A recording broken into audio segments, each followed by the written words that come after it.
Hi friends, strangers, internet. My name is EmilyHanhan. I love colorful makeup and colorful language. And I'm back today with another top 10 indie eyeshadow list thing. This intro thing is hard. I'm here with my top 10 or so eyeshadows from JD Glow with eye swatches. Now, a video that has consistently gotten a lot of love on my channel is my eye swatching my entire JD Glow collection. Back when I first started this channel, my collection has grown and shifted and morphed since then. But that video still stands as a great JD Glow reference in my opinion. Some of the shadows that I'm talking about today were in that video and some of them were not. So I'm just going to go through. I ended up picking out 12 shadows and I'm going to talk you through why the first sets that I'm talking about, why I ended up going with 12. So the inspiration for this little series that I'm doing is that we are approaching Black Friday. JD Glow is going to have quite a nice sale, both for Black Friday and then for the Cyber Weekend. And one of the sales is, I believe it's 40% off of everything except for the multichromes. And then the Cyber Weekend sale is 30% off of everything, including all of the pressed multichromes. I personally would shop the weekend sale, but things might sell out with Galaxy Shadows. I don't know. I love JD Glow. I've had kind of a love affair with them for a while now. They're still top of my list. I just love them. I think that I just have an affinity towards them. If you are new to JD Glow, they do not come in these small pans. They come in a 36mm pan. I repan all of mine, so I just wanted to say that in case you are new to the world of JD Glow. Most of what I'm talking about today are their Galaxy formula, but something I want to call out is that their Galaxy shadows are different. They're not all created equal. So that's why I like giving these swatches, and I'll talk about texture and all of that, because some of them are more high shine but flaky. Some of them are more sheer flaky and still very shiny, shimmery. Some of them have a high duochrome shift. Others, have more of just a lot of sparkle. Some of them are much smoother. So we're going to talk through it. If you didn't see my Cliona eye swatch video, these were swatched in a similar fashion. I used the Firene Pixie Epoxy. They also work great over the NYX glitter glue. I used the Refer 21 and a Coastal Scents brush, but mostly for these, I did go in with my fingers because when I'm applying, a lot of times I prefer brushes, but for eye swatches, the fingers are just so much easier if I'm being honest. So I still think they apply with similar impact with a brush versus a finger, but I will say that a finger often helps the flaky parts of these shadows to really smooth and get so shiny, glossy, intense. So I'm going to jump into the list, but if you are new here and you like colorful makeup, indie eyeshadows, bitches with lots of opinions, or just cute fat babes in general, I would love for you to subscribe. Now let's get into my top 12 JD Glow shadows. So the first shadow up, the first two, I've paired them together for a reason. So we have Opal. Opal is a Galaxy shadow, and Opal is an icy pink with blue, a bit of a blue silver shine to it. I think of it as very smooth. I'm not saying it's not going to have some glimmery, glittery effects, but I feel it's a very smooth texture. And it's just I forgot how pretty this is as a highlight for me as somebody that loves that extreme alien slut highlight. This is very, very pretty, and I wanted to mention it because I really haven't reached for it in a while, and compiling this list reminded me of it.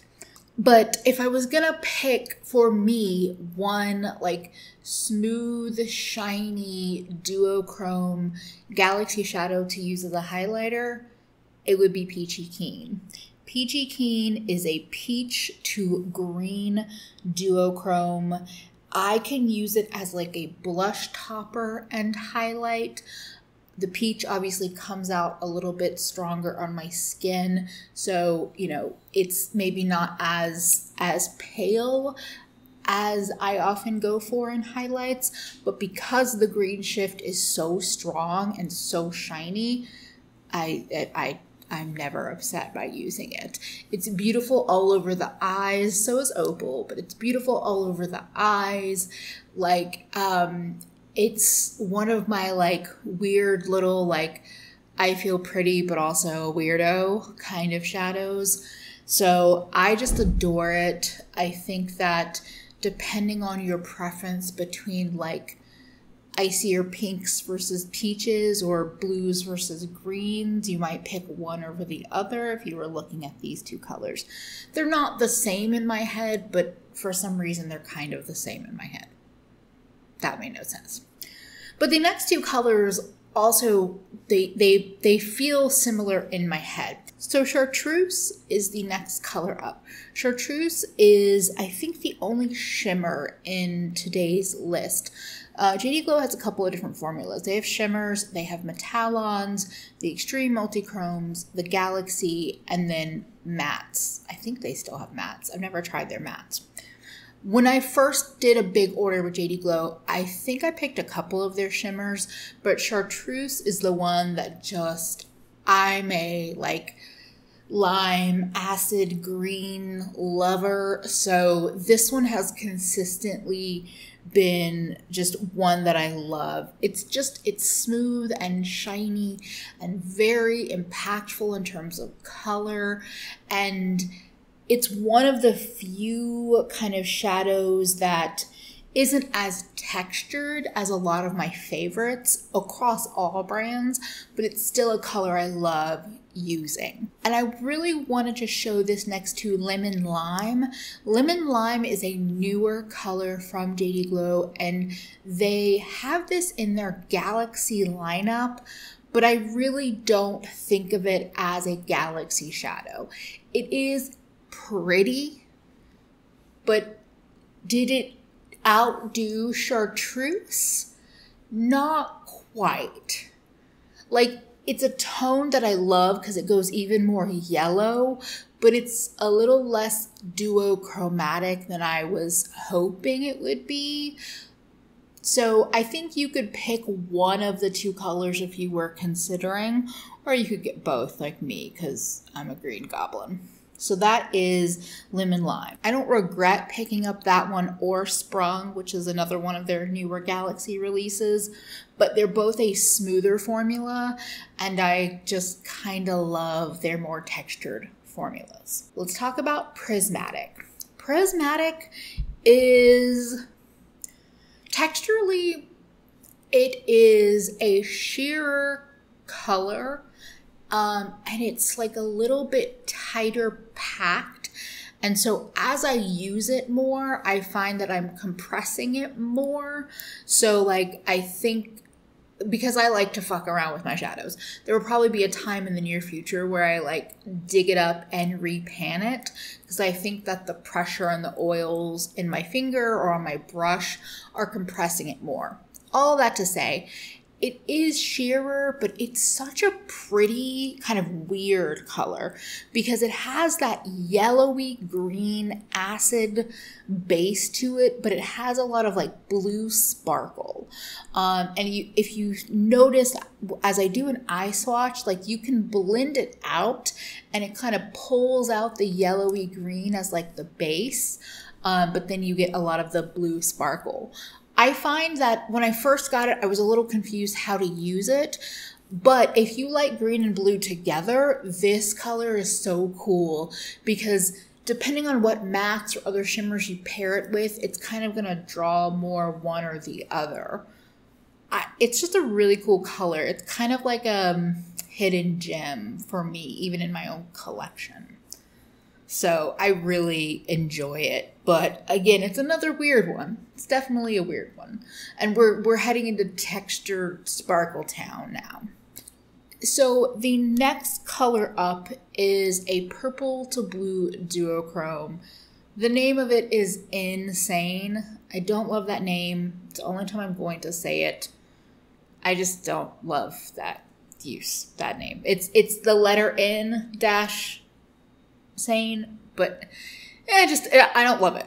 But I do really like the color. Some friends in the community call this Anomaly Light, and I like that because we'll talk about Anomaly next. But this is just a beautiful purple to blue, like lavender to blue duochrome. Honestly, Pat McGrath, Utopian Dreams, the purple in that palette, it saw this color from JD Glow and went, I'll take that. Now, I haven't compared them myself. I'm just being facetious. But it's really pretty. It's just consistently a very, very pretty eyeshadow. Like, I can't really say much more. Like, it has the sparkle and the shine. This one does have a little bit more of the sheerness akin to prismatic, but it doesn't have that issue of like pressing down and getting harder to pick up. This one has consistently been really easy to work with. After that, we have Anomaly. An Anomaly is a blue to purple duochrome, and it is more of that brighter, punchier color. It's definitely more blue to purple, whereas I think of Anomaly Light as like lavender to light blue. Does that make sense? Anyway, they're beautiful together. If you're a blue-purple lover, they're beautiful together. And if you're just a lover of blue and purple, but in a more vibrant way, this one is such a pretty color. Again, it has that sparkle, it has shine, but it definitely has more impact in terms of like the vibrancy and the color payoff. And it's still a flaky shadow, but it doesn't feel quite as flaky as the last color. Like it just, I don't know if it's because it looks more vibrant. I'm not quite sure what it is, but it's a really beautiful, beautiful duochrome. And the shift on this is strong. But Watermark. Watermark is a color I only got in the last year, 8 months. This is sparkle and color and depth. It's such a pretty color. Like, I will admit that turquoise and blue is not always, they're not always color families that I gravitate towards for my eye makeup, but I want to bathe in Watermark. So Watermark doesn't inherently shift to me, but it just has lots of tiny sparkles in it. It has like sparkles of green and pink and of course the base tones. It's just Sparkle City, but like in this mermaid turquoise water. I cannot, it's so pretty to me. It's so pretty to me. It's just, it makes an awesome one shadow, like intense eye, but also you can like pair it with other colors if you like using shimmers, or if you're open to using shimmers to deepen something. This is beautiful for that. I love it. Love it. It's just, I adore it. Okay. Taking a deep breath from Watermark. Moving on. The two that I paired together next, these are the icons. These are the superstars. These are the gird your motherfucking loins. These two colors. Okay, first up, Unexpected. If there has ever been a more appropriate eyeshadow name, I don't know it, because I am still unexpectedly surprised by how much I love this color and how much I want to use it, because y'all know I'm not a neutral kind of person, but like this is my kind of neutral.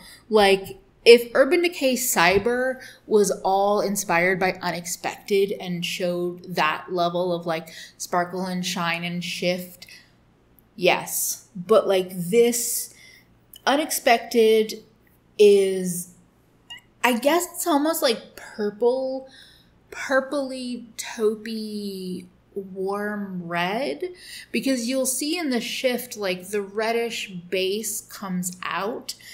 It's so shiny. It is so shiny. So something I noticed, so this formula and the next color, these are that like flaky,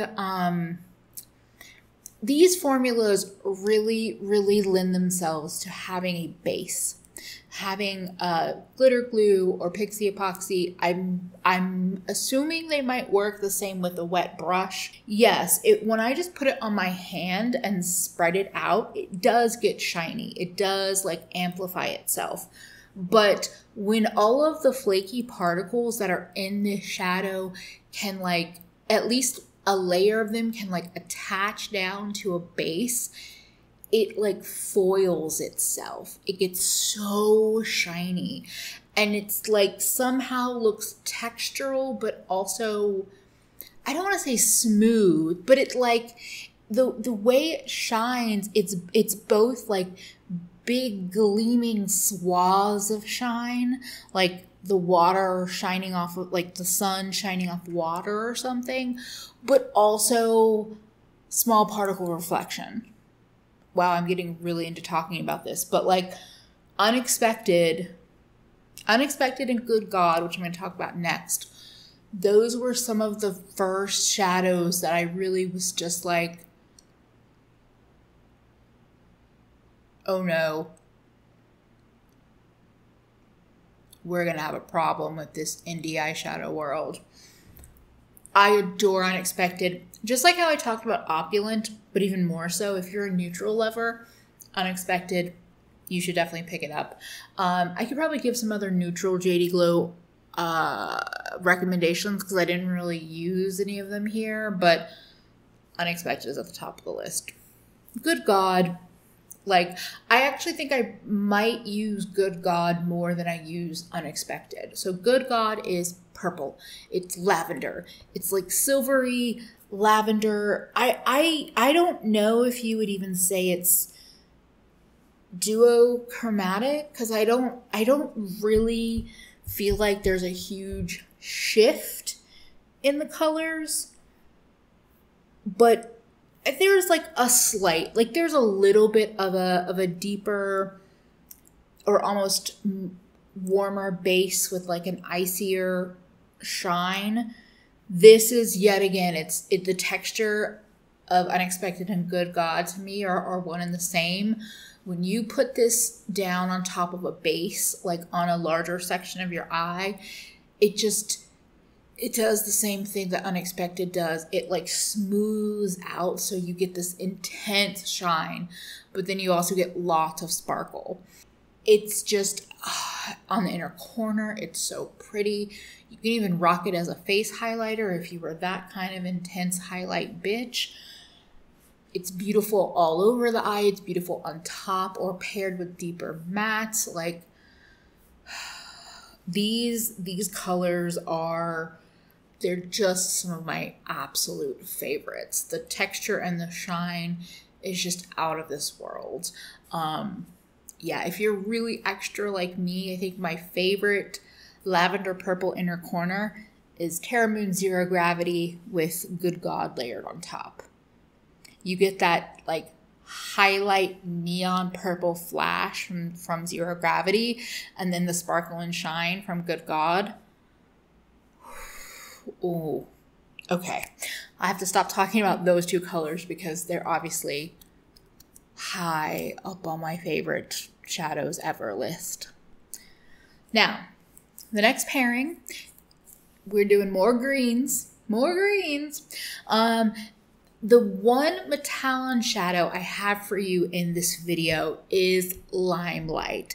So the Metallon formula, from what I've seen, and I own a couple of the other shades, and what I've seen in swatches from like all kinds of people, it just seems like a very metallic formula, but it has, the texture of it reminds me of Unexpected and Good God, but in my opinion, the color that I have, or the couple of colors that I have in this formula, they don't have like shift, or I don't want to say they don't have dimension because that's kind of a lie, but this Limelight to me is like molten olive gold, because yet again, when you put it down, in particular for me with my eyes, when I put it on a base, it's molten olive. But it has a lot of gold in there, but it also has, there's just enough green that I really, really love it. And I reach for it like I was comparing colors recently, and I haven't compared these head to head, but I was thinking about Celesta from Divina. And when I swatched that again, I was like, oh no, it's very gold with like a touch of green, but there's something about this one that I know it's gold, but it's green enough, and it pairs so beautifully with so many murky green matte shadows. Oh, I love this. I think if you really like high shine metallics and you see a color in their Metallon formula that interests you, like, I would recommend it. The shine is just, it's just so good. So for my top 10, top 12, I pulled one JD Glow Multichrome. I own two of them. I own No Way, but the one that is absolutely tops for me is Seaweed. So I believe I mentioned this in the Cleona video. Cleona's like version of this kind of color is called Trefoil. This is a green to blue multichrome, and it's like one of 3 or 4 colors that have actually hit pan on. It's just a beautiful multichrome. It performs beautifully. I have had no complaints with the JD Glow multichromes that I own. I know when they first launched, I remember seeing some negative reviews, but I have bought these in the last 1.5 years or so, and Seaweed is just... It speaks for itself, I hope. Like, there's a reason why I love it. There's a reason why it's just in general beautiful. I find the JD Glow multichromes, when I'm comparing this one to a Cleona, I've compared like No Way to a similar or like exact dupe from Cleona that I didn't realize I was buying. I actually find the JD Glow to be just the touch more sparkly. Now, I'm not telling you to buy the JD Glow multichromes if you have already colors that they make. The thing that they don't do is they don't do a huge array of the colors. But Seaweed, y'all, I adore it. Also, to clarify, their multichromes, they sell in these smaller size pans. So all of the other shadows that I've bought from them, Galaxy, Metallon, and Shimmer, are all in the 36mm pans, but their multichromes are in the 26mm pans. So, yes, I have had fun swatching as I'm talking with y'all so that I refresh myself on everything. But I think that's it. That is my top 12 JD Glow single eyeshadows. If you have any questions about any colors that I've talked about, or any colors maybe that you know that I have that I didn't mention here, definitely leave me a comment. If you have a favorite from JD Glow that I didn't mention today, whenever you're watching this, leave me a comment and let me know, because in case somehow I don't own that, which I probably do, but in case I don't own one of those shadows, that's one of your favorites, I want to know. I adore JD Glow, and I hope that if you pick anything up because of this video that you also love it. And more than anything, don't forget to take care of yourself better today than you did yesterday, because you are worth it. Bye, friends.